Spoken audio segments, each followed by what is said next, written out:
Hello students, my name is Rajvinder Kaur and I am lecturer in Baba Hajara Singh Polytechnic College Gurdaspur and ਸਾਡਾ ਅੱਜ ਦਾ subject ਹੈਗਾ RCC ਤੇ ਸਾਡਾ ਅੱਜ ਦਾ topic ਹੈਗਾ requirement of good concrete of good concrete ਕਿਹੜੀ requirement ਹੁੰਦੀ ਹੈ ਗੁੱਡ ਕੰਕਰੀਟ ਦੀ ਠੀਕ ਆ देर आर मैनी फैक्टर ठीक है बहुत सारे फैक्टर है जो governing the quality of concrete but a good concrete must have the following requirements ठीक है सीधे लिखांगे there are many factors governing the quality of concrete but a good concrete must have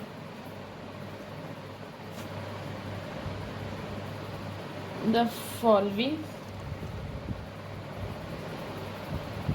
requirements ठीक है number 1 ਤੇ ਜਿਹੜੇ requirements ਨੇ the aggregate must be clean hard and durable ਕਹਿੰਦੇ ਜਿਹੜੇ ਐਗਰੀਗੇਟਸ ਹੁੰਦੇ ਨੇ the aggregate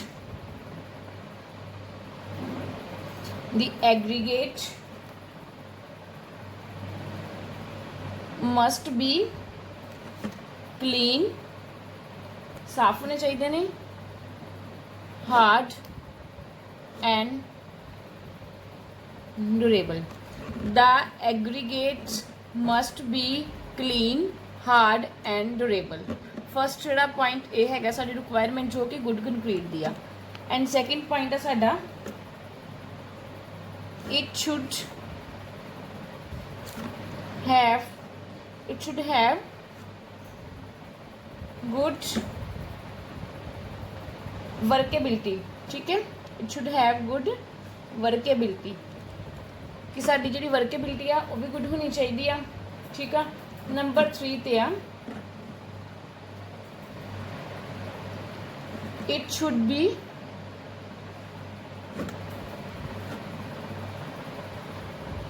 compact and dense एक जो गुड कंक्रीट है वो कंपैक्ट भी होना चाहिए तो डेंस भी होना चाहिए ठीक है रिक्वायरमेंट यही है कि चंगे कंक्रीट दी कि चंगा कंक्रीट जिहड़ा वा डेंस भी होवे एंड कंपैक्ट भी होए एंड फोर्थ नंबर ते असीं गल करदे हां it should B durable so that weathering agencies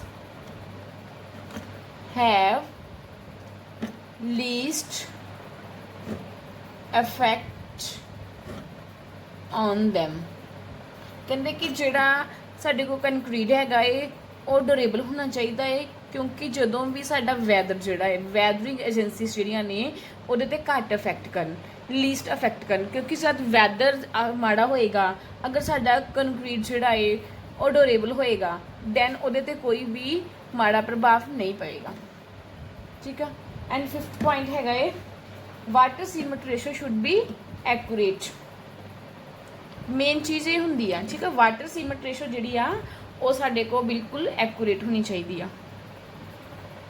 water cement ratio should be accurate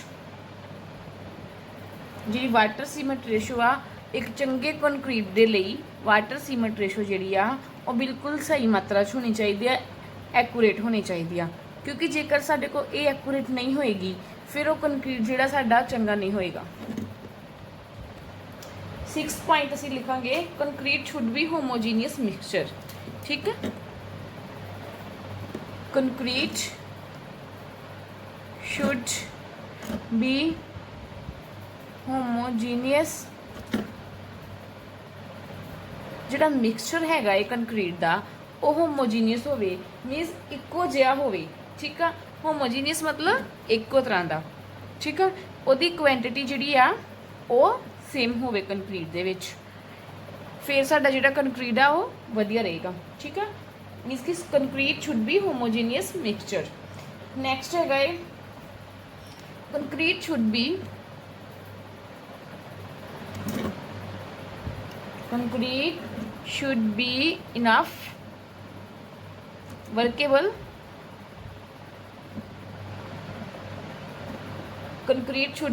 enough workable to fill the form work completely। देखो ਜਿਹੜਾ ਕੰਕਰੀਟ ਹੈਗਾ ਏ ਉਹ ਵਰਕੇਬਲ ਇੰਨਾ ਜ਼ਿਆਦਾ ਹੋਣਾ ਚਾਹੀਦਾ ਹੈ ਕਿ ਜਿਹੜਾ ਅਸੀਂ ਫਾਰਮ ਵਰਕ ਦਾ ਫਿਲ ਕਰਦੇ ਹਾਂ ਉਹ ਕੰਪਲੀਟਲੀ ਫਿਲ ਹੋ ਜੇ। ਠੀਕ ਆ, ਉਸ ਤੋਂ ਬਾਅਦ ਸਾਡੇ ਕੋਲ ਹੈਗਾ ਹੈ 8ਵਾਂ ਪੁਆਇੰਟ ਹੈਗਾ ਏ it should be fire resist. It should be fire resist। देखो ਜਿਹੜਾ ਸਾਡਾ ਕੰਕਰੀਟ ਦਾ ਮਟੀਰੀਅਲ ਹੈਗਾ ਏ ਕੰਕਰੀਟ ਆ ਉਹ ਫਾਇਰ ਰੈਸਿਸਟ ਹੋਣਾ ਚਾਹੀਦਾ, ਕਦੇ ਵੀ ਅੱਗ ਲੱਗ ਜੇ ਔਰ ਉਸ ਮਿਕਸਚਰ ਨੂੰ ਕੋਈ ਵੀ ਪ੍ਰੋਬਲਮ ਨਾ ਹੋਏ। ਉਸ ਤੋਂ ਬਾਅਦ ਸਾਡੇ ਕੋਲ ਨੈਕਸਟ ਪੁਆਇੰਟ ਕਿਹੜਾ ਹੈ 8ਵਾਂ 9th ਪੁਆਇੰਟ ਸਾਡੇ ਕੋਲ ਕੀ ਹੈ it should be maximum shrinkage। it should have maximum shrinkage। Good concrete ਜਿਹੜਾ ਹੈ ਉਹਦੇ ਚ ਘੱਟੋ ਘੱਟ ਸ਼ਰਿੰਕੇਜ ਹੋਵੇ। ਠੀਕ ਆ, ਅੱਗੇ ਨੈਕਸਟ ਜਿਹੜਾ 10th ਹੈਗਾ ਏ the water used while mixing shall be free from organic materials। ਕਹਿੰਦੇ ਕਿ ਜਿਹੜਾ ਵਾਟਰ ਅਸੀਂ ਯੂਜ਼ ਕਰਦੇ ਹੈਗੇ ਆ ਜਦੋਂ ਅਸੀਂ ਮਿਕਸਿੰਗ ਕਰਦੇ ਆ ਕੰਕਰੀਟ ਦੀ ਉਹ ਜਿਹੜਾ ਹੈ ਆਰਗੈਨਿਕ ਮਟੀਰੀਅਲ ਤੋਂ ਫ੍ਰੀ ਹੋਏ। ਠੀਕ ਆ, ਜਿਸ ਕੀ ਰਹਿਤ ਹੋਵੇ। ਦ water used while mixing shell B free from organic materials. ਠੀਕ ਆ, ਨੈਕਸਟ ਸਾਡਾ 11th ਪੁਆਇੰਟ ਹੈਗਾ ਏ ਇਟ should be impermeable। ਠੀਕ ਹੈ, ਇਟ ਸ਼ੁੱਡ ਬੀ impermeable ਕਿ ਜਿਹੜਾ ਕੰਕਰੀਟ ਹੈਗਾ ਏ ਠੀਕ ਆ ਉਹਦੇ ਵਿੱਚ ਜਿਹੜਾ ਫਲੂਇਡ ਆ ਉਹ ਐਂਟਰ ਨਾ ਕਰੇ, ਅਲੋ ਨਾ ਕਰੇ। ਠੀਕ ਆ, impermeable ਦਾ ਮਤਲਬ ਹੁੰਦਾ ਹੈ ਫ੍ਰੀ ਫਰੋਮ ਫਲੋ, ਕਿ ਜਿਹੜਾ ਫਲੋ ਜਿਹੜਾ ਏ ਉਹਦੇ ਤੋਂ ਫ੍ਰੀ ਹੋਏ, ਕੋਈ ਵੀ ਫਲੂਇਡ ਦਾ ਫਲੋ ਕਿ ਐਂਟਰ ਨਾ ਹੋ ਦਿੱਤਾ ਜਾਵੇ। ਠੀਕ ਆ, ਨੈਕਸਟ ਹੈਗਾ ਏ ਮੀਨਸ ਕਿ ਡੂ ਨਾਟ ਐਂਟਰ ਫਲੂਇਡ, ਕੋਈ ਵੀ ਫਲੂਇਡ ਜਿਹੜਾ ਏ ਉਹ ਕੰਕਰੀਟ ਦੇ ਵਿੱਚ ਐਂਟਰ ਨਾ ਹੋਵੇ। ਕੰਕਰੀਟ ਐਵੇਂ ਦਾ ਹੋਣਾ ਚਾਹੀਦਾ, ਇੰਪਰਮੇਬਲ ਹੋਣਾ ਚਾਹੀਦਾ ਏ। ਉਸ ਤੋਂ ਬਾਅਦ ਸਾਡਾ ਨੈਕਸਟ ਪੁਆਇੰਟ ਹੈਗਾ ਏ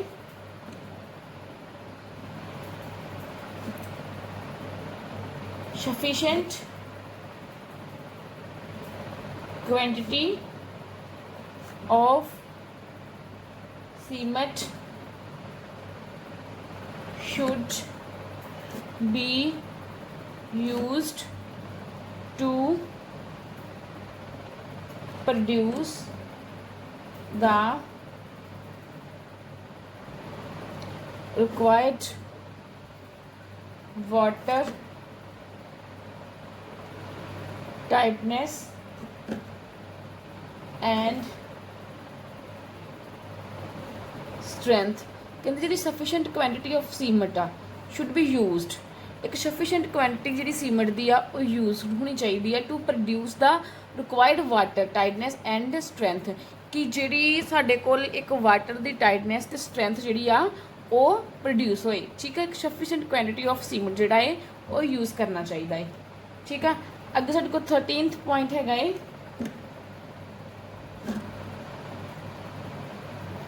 it should be